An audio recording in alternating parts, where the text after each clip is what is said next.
Was aku berunding nama Iban ada lagu rap nih, ada lagu hip hop nih. Iya. Jarang-jarang bisi rappers lagu Iban. Laban kita Iban tu sinonim ngau lagu joget, lagu dandut, lagu rakyat lah.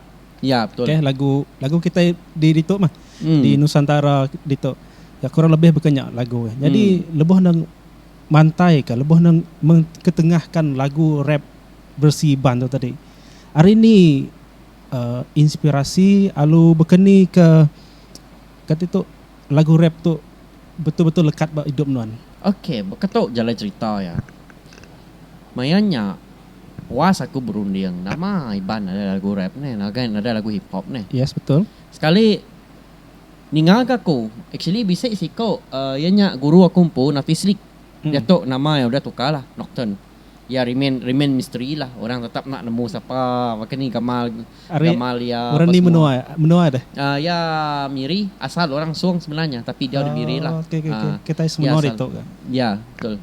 Dahnya ya main lagu keterubah lagu Iban ke rap hip hop. Aku pun terkenyit. Tajuk lagunya Dara Cerita Satu. Aku ningal dulu zaman SoundCloud. Spotify berapa ni? Tahun berapa asas saya? Tahun 2012. 2012. 2012. Jadi aku pun interested lah. Wow, bisik lagu hip hop Iban gak finally udahnya. Giga aku medak gay profile, tamak ke profile ya. And then aku ninga semua lagu-lagu yang udah ya upload ngagai SoundCloud-nya tadi. Semua kebanyakannya adalah rap in Iban lah. Rap in Malay bisa gak? Melayu Sarawak. Rap in English bisa gak? Dahnya aku pun nguji lah, ngigak ya dalam apanya dalam Facebook teh. Ngigak lah. Bisa ya? Bisa. Kamu. Dahnya ya apa semua pagi tanya minta aja. Nya adalah first moment aku belajar rap, tapi aku ngambil masa. Aku ngambil masa untuk ngasah semuanya. Apabila aku dah berjaya ngasah semuanya, aku coba buat liriknya tadi, nguji nulis tadi.